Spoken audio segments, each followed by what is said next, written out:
Love can be exhilarating and wonderful, but it can also be painful and complicated. Join clinical psychologist and best-selling author Dr. David Hawkins as he reveals the truth about the good, the bad, and the ugly aspects of relationships. Listen in as he gives you practical tips for hope and healing. Welcome to the podcast, Mad in Love.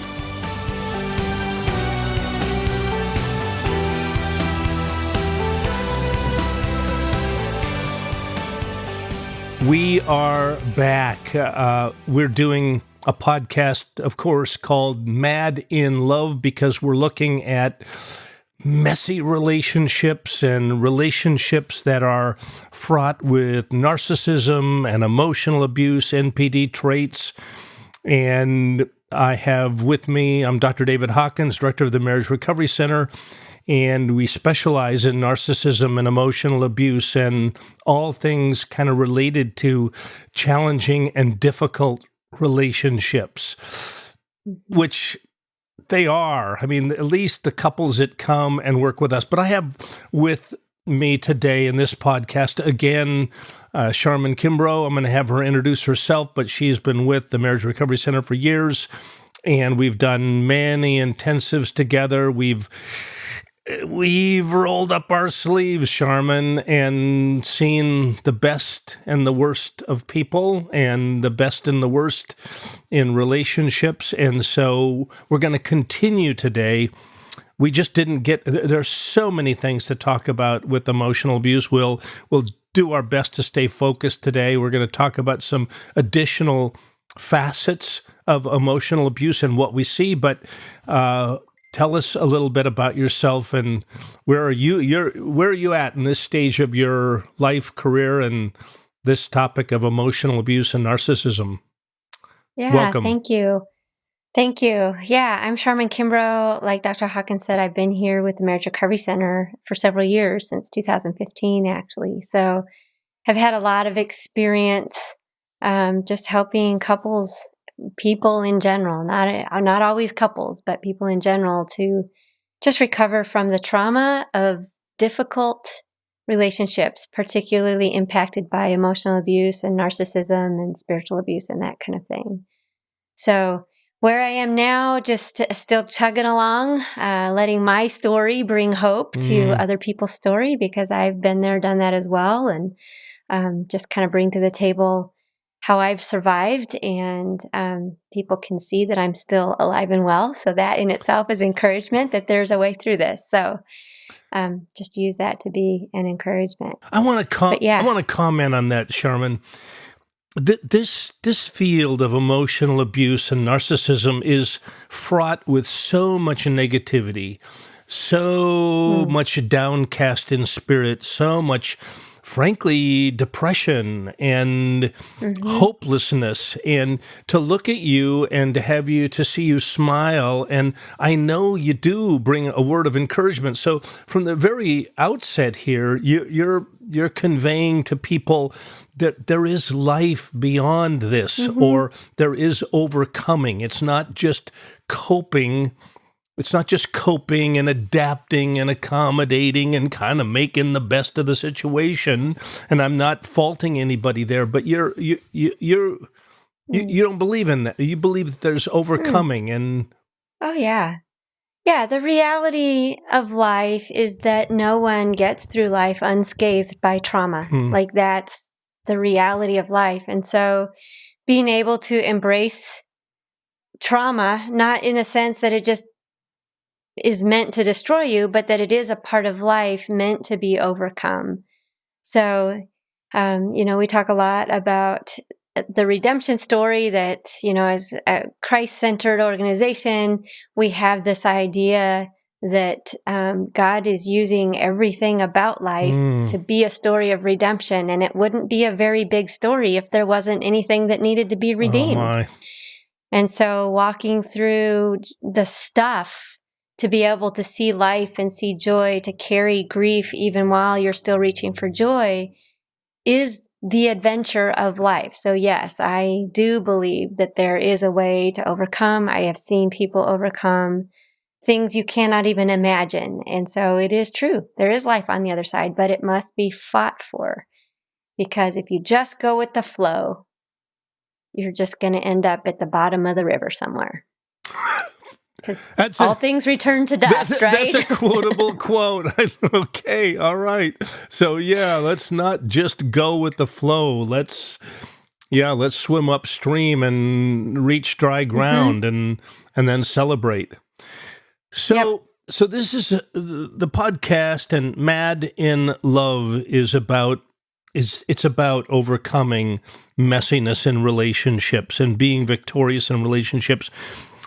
Just for anybody who's just now tuning into this podcast, we define emotional abuse. I think, Sharmen, you would agree. This is we come up with new definitions and new ways of looking at this. I used to say, well, it's just the abuse of power and control. It is that, but it is. We'll use the gender males. More men than women are narcissistic and emotionally abusive, though it's not limited to that. We're going to talk about that today. But it is the abuse of power and control. It is an attitude of superiority. It is grandiosity. It's entitlement. It's taking more than one deserves. It is overpowering another. It's the lack of mutuality. It is a man being thin-skinned and easily feeling easily affronted, and then overpowering and being defensive. And so it is all those things. So it's emotional immaturity, it is entitlement, it's grandiosity, and it is a little bit of this. And I'd like you to comment on this, Sharmen. What I find, it's subtle. So often, it's not always subtle. There's overt emotional abuse, but there's covert emotional abuse. And so I think you would agree with me, it is often felt as much as it is seen and identified. So women feel the weight of this superiority. They feel victimized. But then they kind of lack mile markers. And so it's not a simple thing to say, that's emotional abuse. Do you want to comment on that, and then we'll roll forward? Yeah, a quick comment. You talk about the idea that more men are lean towards narcissistic abuse, emotional abuse, but I would say, it is equal in the sense that women are immature as well, can be immature as well. But how they exhibit it is more often in traits of codependency rather than narcissism. But I know a lot of our listeners may have heard me say this before. I think narcissism and codependency are actually two ends of a spectrum. That, those higher in narcissistic qualities are immaturely trying to control their world to stay safe and get what they want by taking and taking and taking from the people around them. And so that's why it comes across as these domineering and grandiose and controlling mannerisms. Whereas codependency, on the other hand, is still immaturity. It's hiding, it's managing, controlling the world around them to get what they want, but it looks like giving and giving and giving. And since women are more naturally inclined to nurturing relationships, I think it lends itself to them being, more likely to be diagnosed as codependent rather than narcissistic. But the idea is the same, that health is somewhere in the middle. Where there is interdependence, and it is giving and taking, but in a healthy way where you are assertively asking for what you need and assertively giving what you want to, not having it taken from you, where free choice and mutuality and reciprocity are part of the equation. So, I think all of us fall on that spectrum somewhere, and the closer we are to being real, coming out of hiding, being authentic, the healthier we tend to be. But in actuality, both ends are about control, about staying safe, about hiding, because that's what feels safe. That's a great word, and that's for yet another broadcast or podcast. And because codependency and narcissism both are, as you were talking, I was thinking, these folks lack a healthy sense of self. I mean, codependence has been defined as a lack of sense of self. And so boundaries are very opaque. They're not clear. They're not firm. Certainly the narcissist, I was running a group the other day, Sharmen, of men who they've embraced that they are emotionally abusive. And I was asking them, are you able to say what you need? Are you able to identify your feelings and your concerns and ask for what you need? Now, some listeners are going to go, well, Dr. Hawkins, are you promoting men being aggressive? And I say, no, I'm not. But I'm promoting men being healthy and identifying. I asked them to raise their hands if they were able to identify their feelings, have a feeling vocabulary. Check, no. Are they able to consider, do they know what they need? Check, no. Are they able to ask for what they need in a healthy way? Check, no. And so then it's not rocket science to think, if we don't know what we need and what we want, we're going to end up going after it in a really distorted, whacked out, wonky way. And so there you have it. And there you have codependence and narcissism. And this is another podcast. There's hope in that, though. Like, okay, you mean this isn't an untreatable character disorder that, it can be a character disorder, but we can help men and women develop a healthy sense of self. Any further comments on that? Yeah, no one is a robot. The thing that makes us human is the ability to choose. And in any given moment, we get to decide what we're doing in this moment. And so another reason why there is hope that even those high on the spectrum somewhere, they have a choice, and to learn a better motivation for why to make better choices. That's the key to actually becoming healthy and becoming assertive rather than aggressive, knowing what you want, knowing what you need, being able to ask it to be real, not read minds, all those things that we do that are so unhealthy and push people around. But the reality is nobody is a robot. They're not just being controlled by something. And so we get the label because of the behavior. The behavior isn't because of the label. Wow. That was good. Say it one more time. It's so good. Yeah. So the behavior is what determines the label. People look at the behavior and say, this person is whatever disorder.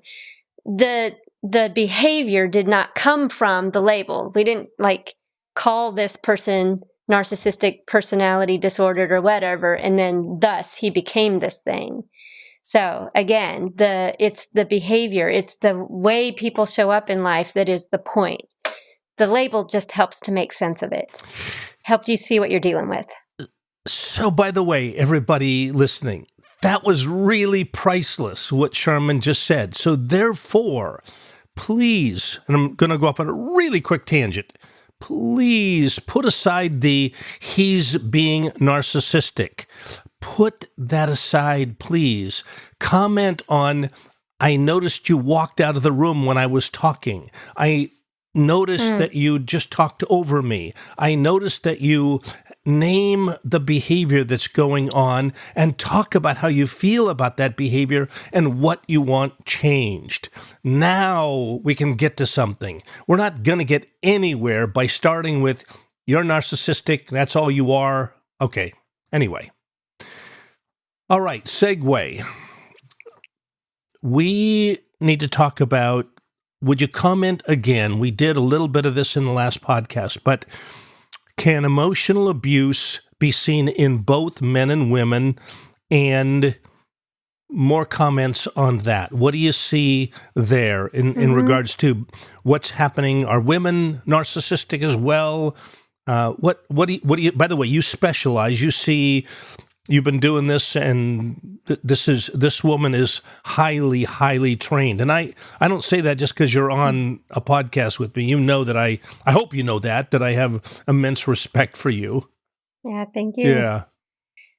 Yeah, so I do see narcissism in both men and women. More often when I'm talking with men who are talking about a narcissistic person in their life, however, they're often talking about their mother more so than their wives, which is interesting to me that their experience, their primary experience of a woman who is narcissistic has been their mother, which naturally should come with some sense of overpowering and control because it's a parent's job to discipline and parent their children. However, when it all goes awry, then they are stuck experiencing the trauma of neglect and abandonment and not being seen and heard for who they are. And so, that kind of shapes their experience of Mm. what it is to be like in relationship with women.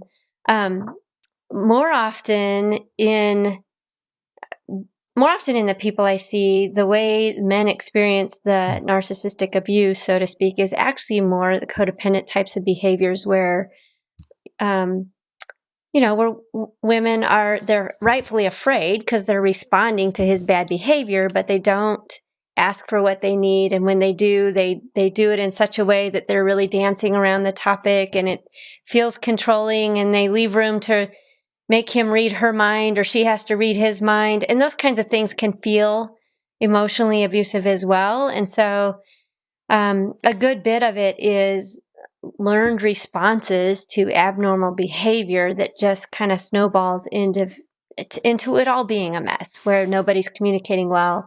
And when there's not Mm. collaboration, when there's not freedom to show up and talk about things, it feels abusive because you feel like you have to hide. And so I see it in both the men and women, but again, experienced a little bit differently because men tend to be more driven by doing well in their work, by focusing on what they can succeed in, things when it's not working well in relationships, they go to other things and find success in that. And Mm. so it feels like they're, abandoning more often than not. Whereas women, because they're more driven, more often, it's stereotypical, but generally speaking, women are more driven to address the relationship. And so they come in trying to, they spend more time rejecting their spouses because they're trying to get to, to talk about the things of the relationship that are important to them, where the men are trying to flee that part of it because they're not succeeding there. And that can feel like rejection because they're not accepted for what they do, so to speak. Women are not accepted for what they say and how they love. Men aren't either because they're coming at it from two different angles. And it feels abusive because nobody's working together. Nobody's collaborating. There's no connection. There's lots of hiding going on. People hiding who they really are because of actually either fear or past trauma that has put them in a place where they have come to believe that it's their job to protect themselves and they can never show their real selves to people. And so there's not the real connection. So they try to connect on these surface level areas where they're not speaking the same language, so to speak. And I don't mean the 5 love languages. I mean the same, like, reaching for connection type of language, just because their focuses are different. You've touched on something I'd like you to comment on. I have seen, and I think you have too, women who can appear narcissistic because they are over-functioning. I'd like you to comment on the topic of over-functioning. Frankly, I have countless women who are monitoring their husbands. They are checking iPhones. They're checking mileage. They're checking this, checking that, monitoring calories eaten, monitoring. I mean, just hyper vigilant, and maybe that's the piece. Maybe it's part of a trauma response, but it can look. I mean, a man then comes to me and says, "Oh, you're not going to believe, you think I'm controlling. She is watching my this and watching my that and doing my this and doing my that." But I wonder, I don't want to direct you here, Sharmen, but I wonder if all of that still is some way of her still trying to connect in some way, or just establish I think it relationship. is. Yeah. Yeah, and there's a couple of nuances to that. One is that when God said it wasn't good for man to be alone, he said, I will create an Ezer Kenegdo for him, which has been translated into helper. But it's way bigger than just keeping his bed warm and keeping his belly fed and the kids obedient and keeping house. It's not that kind of helper. The connotation of that word is an influence that can bring him life. Right? It's a word only otherwise used in Scripture of the Holy Spirit at a man's greatest point of need in the heat of a battle when he is at a loss to do anything else to save himself. So it's in a woman's DNA to bring this life-giving influence to her spouse, right? It's like a powerful relationship is one in which a husband actually leans into the influence of his wife and lets that bring life to the relationship rather than trying to make her small. So there's that. It's in our DNA to be an influence. I think when that foundational thing is broken by trauma, that's still impacting her desire to fix it, to bring life to it. And so she's tries every way possible to grasp at anything that would be like, if he could just see this, it would fix this, it would bring life, it would connect us, it would do all of that. So there's that. And then there's the self-protective piece too. Because it's so broken, because she feels so abandoned and betrayed and left alone, it's also her way of trying to make sense of the world, to figure out what's really going on, to protect herself. And so it's kind of a good and bad thing in some ways, but learning to find the healthy balance, recognizing her desire to bring life to him is good and real, but he's not accepting it right now. So how do we leave him room to connect his own dots, to own his own behavior, to make decisions about his own steps? Because at the end of the day, she needs him to man up and own his own stuff, to be a man, and then speak into that. And it's totally different dynamic than if she's trying to prop up someone who doesn't even want to be propped up, who refuses to listen to her anymore. So you would say, it sounds like you're saying this, that there's a foundational difference. Her motivation is for connection. Her motivation is to have a man show up and be there in her life. And she just is, every effort is, can't you see that? Don't you know that? Won't you try this? Why won't you? Let me write you another letter. Let me send you another email. Let me send you another article to read. So we don't see him, by the way. I don't know what the comparisons are, but I literally never, I don't think I've ever heard of a man sending her articles on ways to enrich the relationship. There must be some, but I can't remember an example. I can think of countless examples of the woman sending the man, here are ways to love, to be a healthier man. Here are ways to... So anyway, would you say, I'm going to ask you the question, would you say that there's a foundational difference in motivation? Hers is not to control, though it looks like control, but... Absolutely. Go ahead. Yeah, speak to that. Yeah, I think she is absolutely motivated by trying to connect, right? So the articles that she sends, the way she tries to make sense of what he has going on, the way she tries to eliminate distractions, other women, or, other addictions or whatever. It's all about drawing her to, she wants his attention on her, not to control him, but to be connected to him. Totally. And I think men want to be connected as well, but they look at connection very differently. You didn't look very convinced when you said that. No, I talk to lots of men who are looking for depth. They're looking to be loved, but how they define it is in very different terms.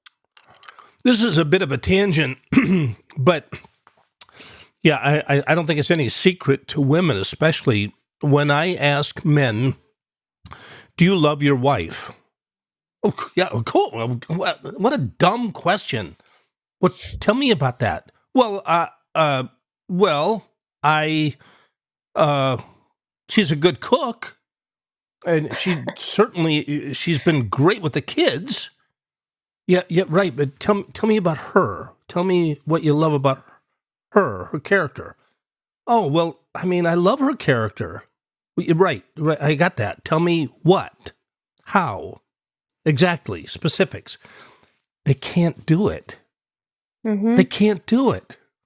So, Yeah. hence, I did, about the videos, what she wants him to know. Video number 1 is she wants him to see her as an individual, that there's depth to her character and what she lives for, what's alive. And anyway, that was a quick tangent. But so motivations, back to that. So the motivations are different. His are self-protective. That's what I see in men. Self-protective. They don't want to feel inadequate. They don't want to feel inept, incompetent, weak.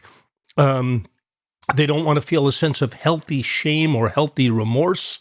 They don't want to sit with that stuff. And so their actions, their attempt to control seems to be driven by wanting a certain outcome, but also wanting to be protected from a lot of crummy feelings. Hers don't seem driven by that, by and large. I think she is self-protective, but it goes back to what you just said about being known. She's self-protective in that sense that first of all, he doesn't really know her, right? And so a lot of her defensiveness comes out when he misjudges her, and then she has to be defensive about who she is. And it usually boils down to an argument that looks like, if you really knew me, you wouldn't think that about me, that type of thing. So I think, to be loved means to be known. But in the broken world that we live in, it's so scary to be known. When Adam and Eve sinned and went into hiding, like they thought they could hide from the God that created them even, but we've been hiding ever since. And recovery looks like coming out of hiding. It looks like being able to be real about who we really are. But yeah, that means to be known.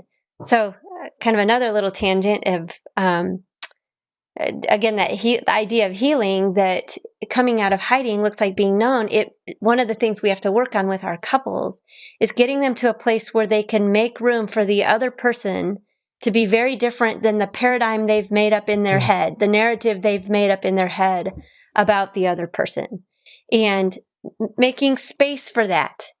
And then deciding what they're going to do with the relationship, because they might not like what they really see, but then they're dealing with reality then, not a narrative, and that's going to be better than the narrative they've been trying to live under that's brought whatever mess has brought them to us. Love it. Segue here. So many women, you've heard me, we've done conferences, multiple conferences together. You've heard me say this. When a woman calls me up, I still can't get over this, Sharmen. I want you to comment on, I'm sure you see it too. When a woman calls me up and shares her story the first time, and I give her plenty of time. And in fact, I often, when I'm doing my evaluations, you do these too, I often will say, sounds like you've got more to say. Let's set up an additional time. And she thank you. We set up an additional time. She's got a lot more to say. And sometimes I set up a third time. At the end of it, or somewhere in the process, she looks at me. I'm going to get a little choked up here. She just is so thankful to be seen and to be heard. And when I say the words, I believe you, comment on that, because she has these women who have been abused. They've reached out and they just don't, they're told by well-meaning pastors and so on, it takes two to tango. We know there's two sides to the story. Anyway, so comment on, and she's afraid, particularly like you to comment on, she's really afraid of that call to us. Like, is he going to be able, this guy, you've heard this story 1,000 times. Mm-hmm. He Oh, is yeah. smooth talking, Dr. Hawkins. This is what she'll say. I trust you. She doesn't really, but she says that. I trust you. I know you've written about this. I know you've seen it 1,000 times. But, he is smooth. You're going to get taken in probably, and I don't know that I can trust you to really hear my story.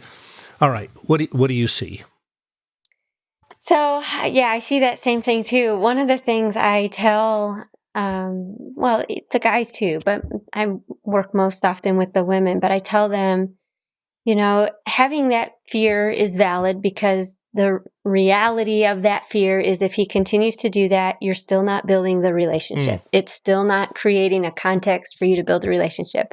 But that's exactly what I want you to pay attention to, not to how he's a hypocrite or a smooth talker and he's winning over the counselor as his new best buddy, but that if he does that, it's revealing his heart towards the relationship to you again.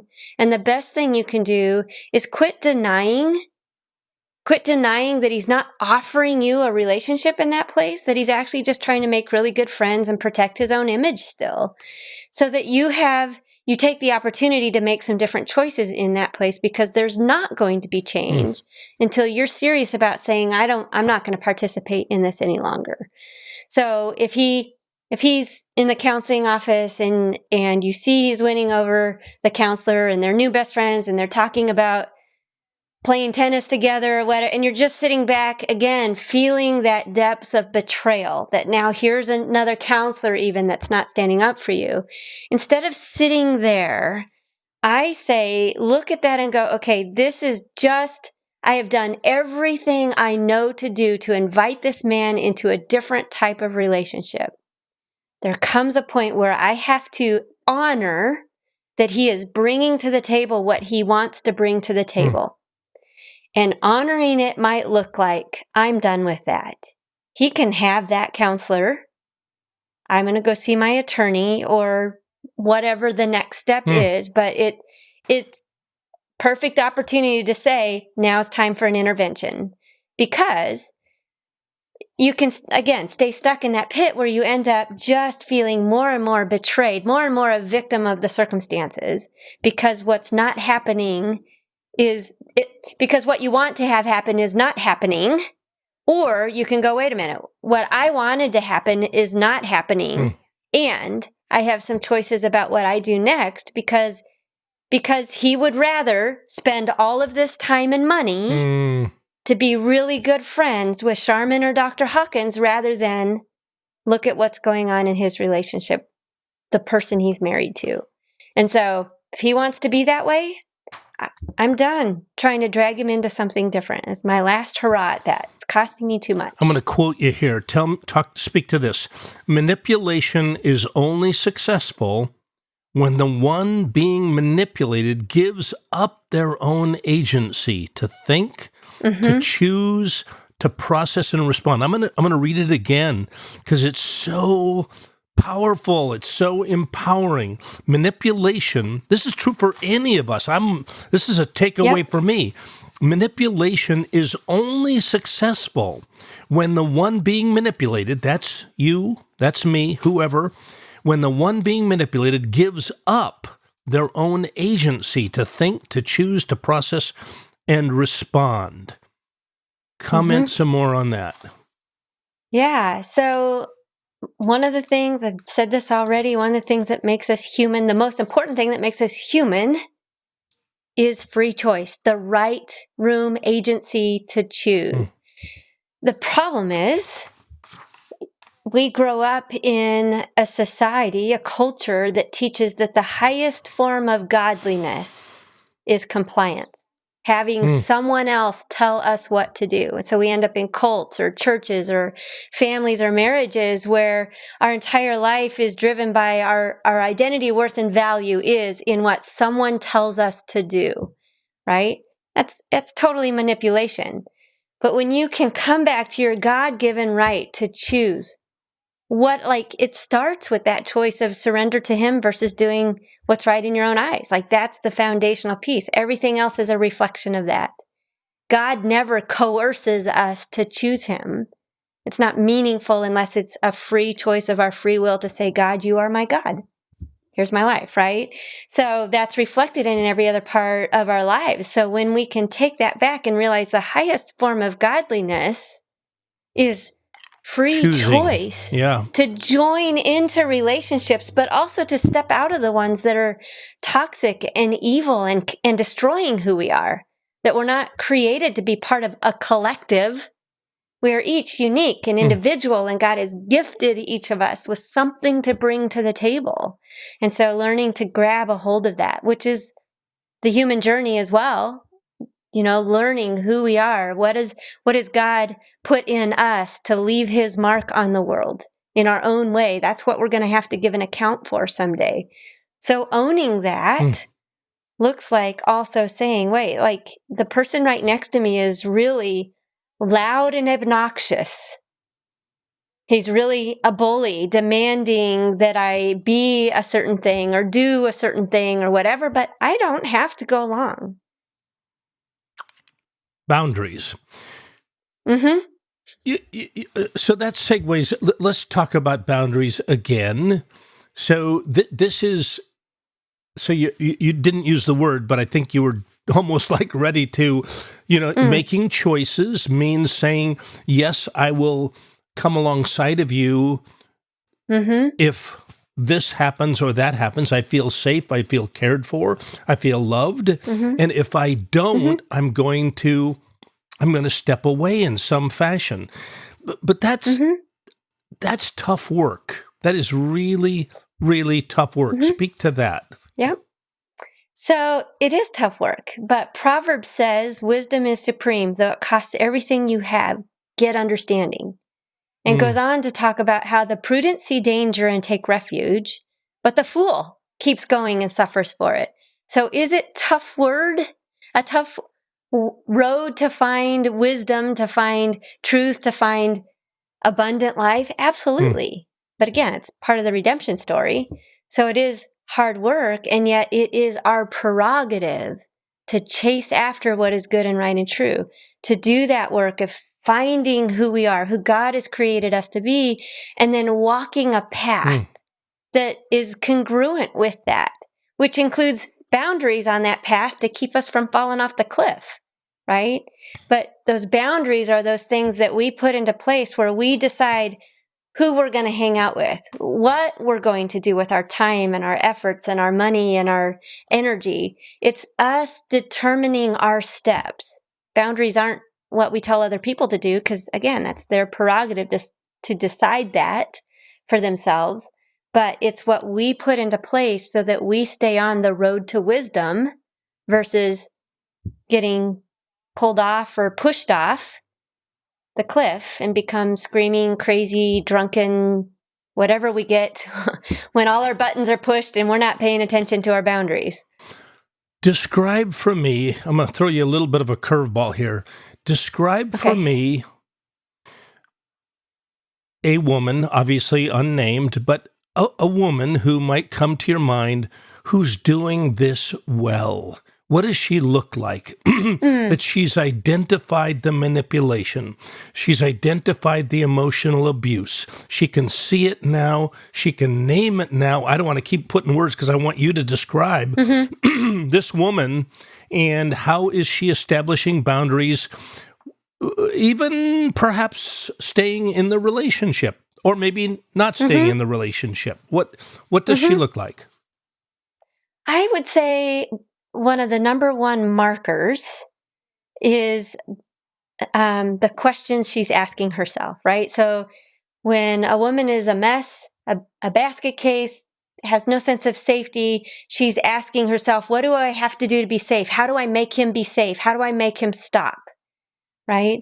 But a woman who is more taking control of her own agency, grounded, more centered, authentic, actually knows who she is and where she's going, the questions she's asking herself are, what do I want to participate in? So that the frame of reference is her sense of self, her being on the road she wants to be on, what do I want to participate in? And if he's going off the deep end, she doesn't have to try to get him back in line. It'll feel disconcerting because every time, he does something destructive, it's breaking the relationship. But to be able to maintain her groundedness and center apart from what is happening in the relationship, that's actually where she has the best room to grow and make the relationship be better where she can, because she's not going to engage in the destructiveness. She's going to honor him by letting him fall off the cliff all by himself at this point, because that's what he wanted, right? But she's not going down with him. So she'll disengage. She'll go, hang out with a friend instead of sit at home letting him yell and scream at her. Or she'll drive her own car rather than sit in a car with him where she's a captive audience to his road rages or whatever. Like if she doesn't want to participate in that, that's the question she's going to be answering, because again, it's more in control of her own self, not trying to fix the external environment to feel safe, but to be her own steadfastness in the middle of an unsafe environment. You and I both know about dialectical behavior therapy. You might be saying, where's he going now with this? But I'll tell you where I'm going. What you just described, so dialectical behavior therapy, DBT, folks, is a great thing, and we promote it, we use it. We've got a specialist on staff, and Sharmen and I, all of us, are using it to a certain extent. DBT says when we change, everything changes. So it's like a mobile, I describe it as a mobile. When one piece changes, every other piece it has to change. Every other piece has to change. And I know we've got people saying, no, you don't know the man I'm with. Back to your statement, I can imagine a woman who has stepped back and is getting herself centered, grounded. Her faith in God is solid.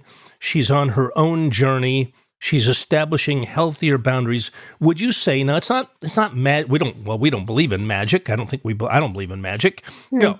So we're not saying it's magical, but would you say when she changes, it opens up all kinds of possibilities in her world for others to change as well? That I'll stop with this, but there's a notion. You and I also we're familiar with internal family systems therapy, and IFS says when one person in the room is self-led, centered, established in God, clear, it influences everybody. Does it magically change everybody? No, but it influences them, and they are more likely to behave if we don't add to the problems. Comment on any of that. That was a whole mouthful. Yeah. So the part I do want to comment on is definitely don't want any of our listeners to think that if they just changed, it would make other people change, because again, that would take away free will. No, not saying that. But when you change and your perspective changes, things are different. Right? When you're practicing and training in responding differently, in being different, in, creating different habits for yourself, it is going to change how you perceive the environment around you in healthy ways, regardless of whether or not the people around you change. Now, there's a very high likelihood that when you quit enabling his bad behavior, he will change, because people do what they get rewarded for. So if he's no longer getting a reward for his bad behavior, something is going to change. Although oftentimes people who are used to using anger to get what they want or control to get what they want, they get angrier and meaner. So you have to be ready for that. In the short term, yes, because that still isn't going to work either. Right? But the reality is you change because you want to be healthy. And that makes room for the people around you to have to take a hard look at their own selves too. If they still choose to be unhealthy, you're still going to have to put into place good boundaries to disengage from where they're unhealthy and it's not good for you. But the reality is, when you change, your perspective changes. It's kind of like if I were to go out and try to run a marathon right now, it would kill me and I wouldn't like a single bit of it. Okay. I like it literally. I'm very out of shape. It would kill me. But if I trained for that and I put my focus and my attention on what it took to be healthy and to be fit and to lift weights and to keep going when I'm discouraged and all, like, my focus is me getting to that place where I can run a marathon and it won't kill me. And it might actually feel good. Like, my perspective would be totally different because I'd be like, well, this feels good now because I've trained my body to need to move more often than sitting down. And so it's the same kind of idea with relationships. It's hard work. It takes a change in focus, what you're feeding yourself, your head, and doing what you need to do because it's the healthy thing to do, even if no one else comes alongside you. And if they want to be in relationship with you, they're going to have to offer you something different because that's the point. You can't change a relationship all by yourself because it requires two to intermingle. So they're going to have to figure out what they want to bring to the table. And if they don't, then like your relationship can only be as deep as what they offer. So you have to keep that in mind too. But you do what you do because you want to be a healthier person and have healthier relationships, not to make someone else change. The hope is that they will, but you can't make them. So the worst that can happen is you're going to become healthier and happier. That's the worst. That's the worst. Yep. Yeah. And Worst case scenario. Worst case scenario. And then there's all kinds of possibilities beyond that. All right. Yep. One more concept to unpack in today's podcast, Sharmen. How does religion play a part in the healing process?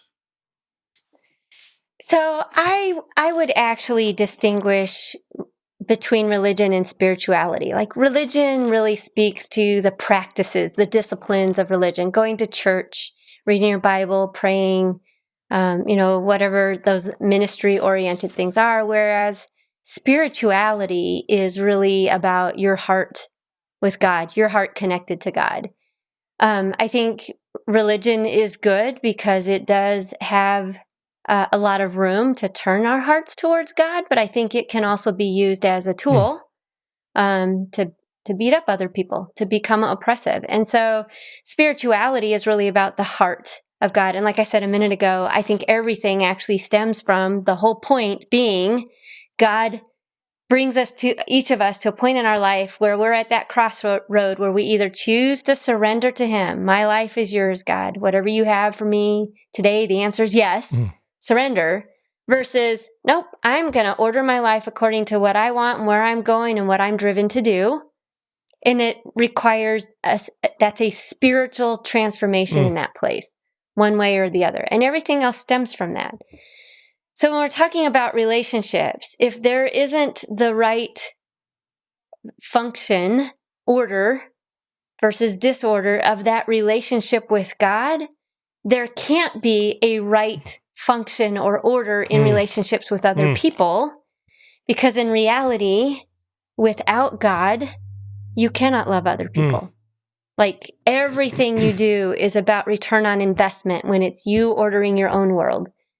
Everything is about loving and being a part of God's kingdom when you are surrendered to God. And the only way you can do that is with Him in you. So how that plays a role in the healing process is if you're dealing with someone who is not surrendered to God, He's not going to ascribe to that sense of strength, of personhood, of that foundation of just having such a grounding in himself of who he is and what his value is because of God to love you well. And so working on that relationship looks more like, just addressing the bad behavior to see what's going to function, to build what you can in a relationship, but it's going to miss that real connection that comes with being spiritually matched, so to speak, spiritually aligned, because two people are surrendered to God.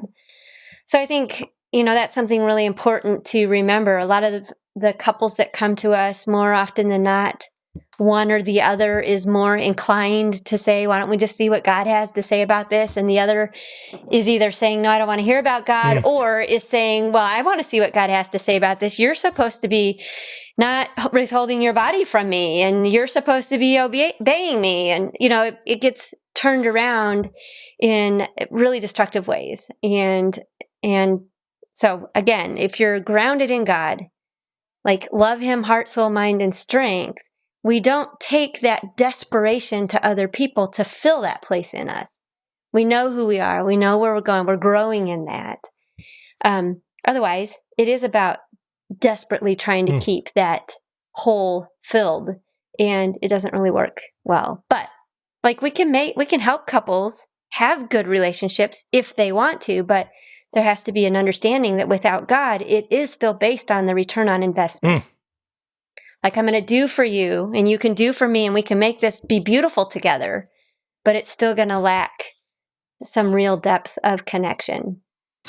So good, so clear, Sharmen. I